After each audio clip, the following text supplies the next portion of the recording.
So now we're going to talk about a particular consequence of Faraday's law. So it's kind of a contrived system, but let's draw it anyway. So everything in black here is a conductor, except for this resistor, R. Okay, so we have a metal rail here, a wire, a resistor, a wire, another metal rail.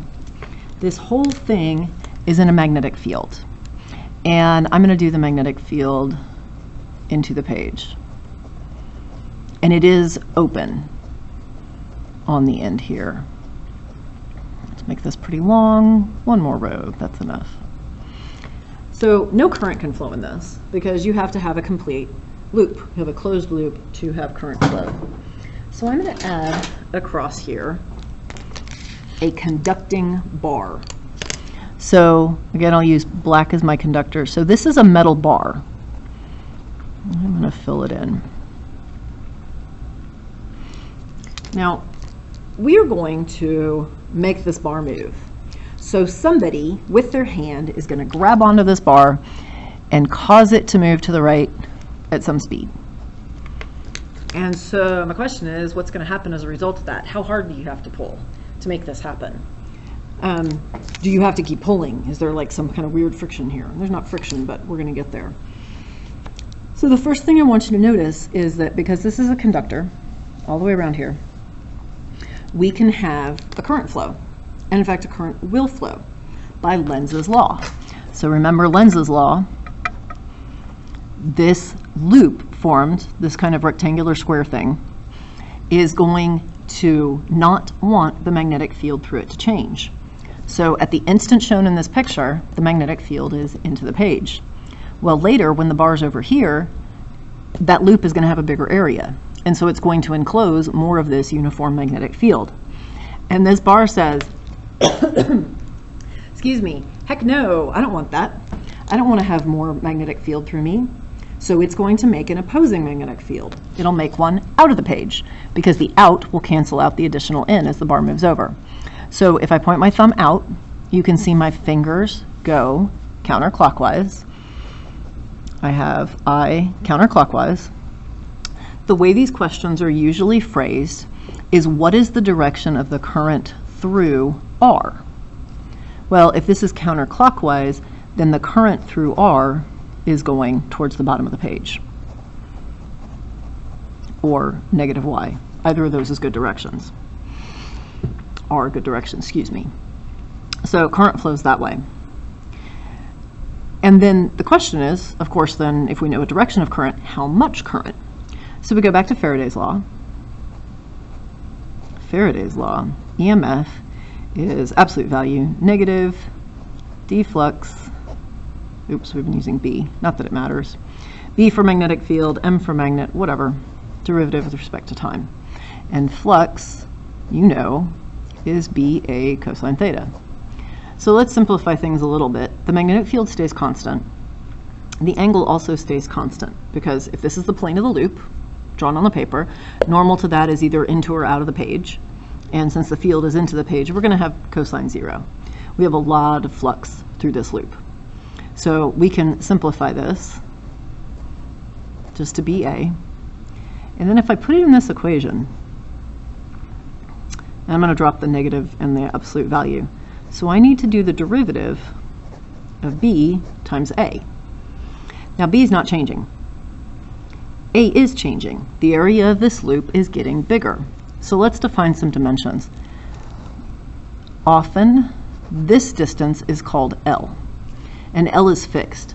L is the distance between the two wires, or the length of the bar between the two rails. It is not this extra piece. It would have to be longer, but no current's going to flow there.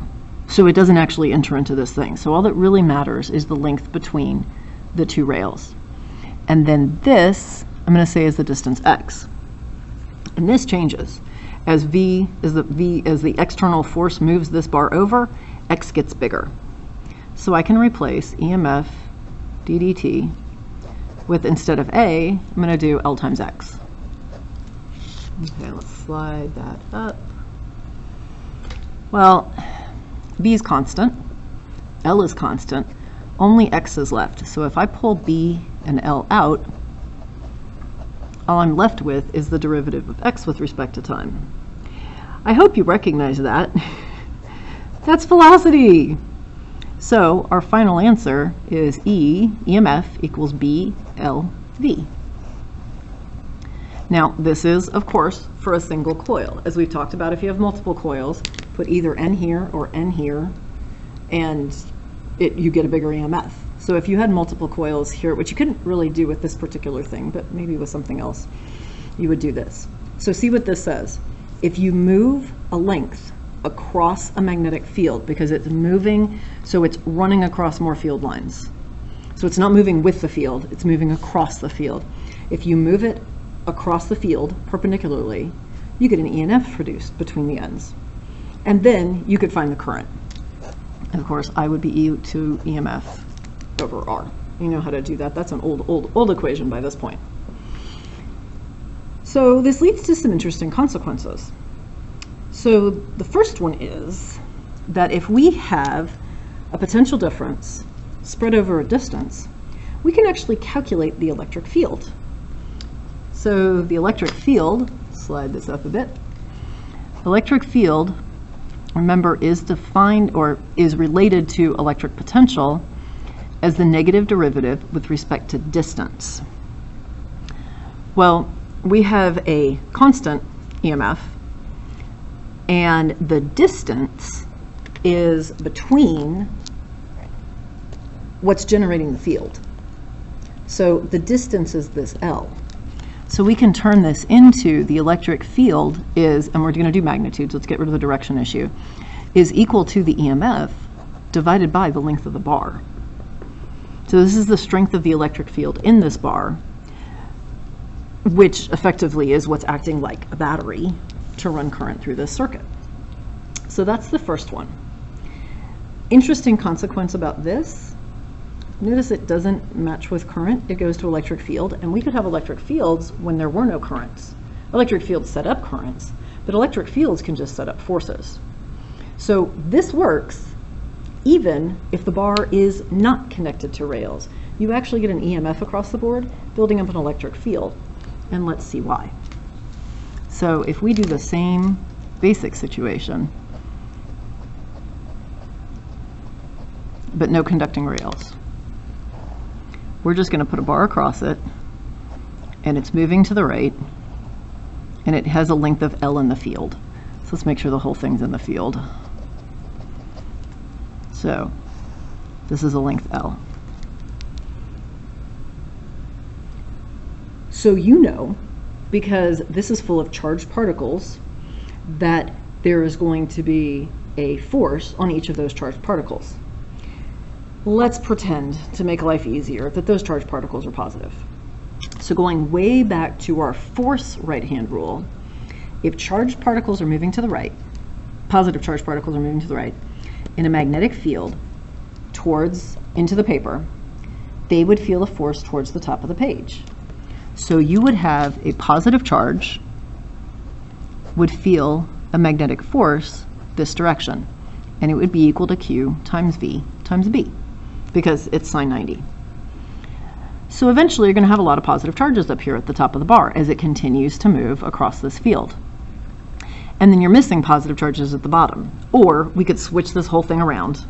In reality, we know it's electrons. So the electrons are moving to the right because the whole bar is moving to the right. The magnetic field is into the page. The force is towards the top, but that's for positive particles. So electrons would end up at the bottom. So we have negative charge at the bottom. So there's another color. We end up with negative charge at the bottom and positive charge at the top. Whether you do your right-hand rule to say positive charges move up here or your right-hand rule to say negative charges move down here. But whichever moves, the lack of the other. So we end up with this difference across the bar. Well, we have a location with positive and negative separated, so there's an electric field here. And that electric field is equal to the electric force divided by the charge. Well, you can see that like the first charge that moves up here, it's going to go unopposed. There's no reason. But as more and more, there's going to be this opposite direction for how they're moving. Electric field. And at some point, you're going to reach equilibrium. And you will reach equilibrium when these two are equal. There's then enough back pressure, if you want to think of it that way, though it's not pressure because that's a real physics word. There's enough force on any positive charge that's trying to move to the top because of the magnetic force that there's an equal electric force the opposite way, so no more charges move. So you end up with a specific electric field across this bar. So first from this, we can get, so going with this, see the electric field is the electric force, which is equal to the magnetic force. So QVB over Q cancels. Well, the other thing I want to do is to remind you that electric field, back up here, is equal to EMF divided by distance. So EMF divided by distance. Well, cross multiply, EMF is BLV. We got the same answer, totally different way, using force rules here versus here we used Faraday's law. And we get, for a bar moving across, whether on conducting rails across a magnetic field or through empty space across a magnetic field, we get the same EMF produced between the ends. In this case, it would just be a static field, then that wouldn't really do anything after it's built up.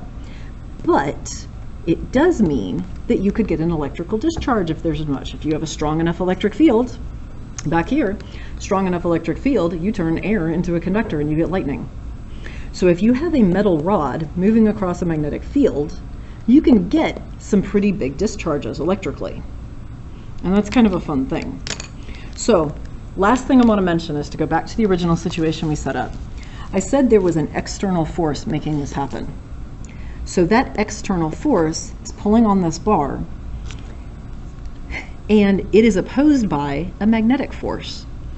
See that magnetic force? If this current is going this way, it means that current over here is flowing this way.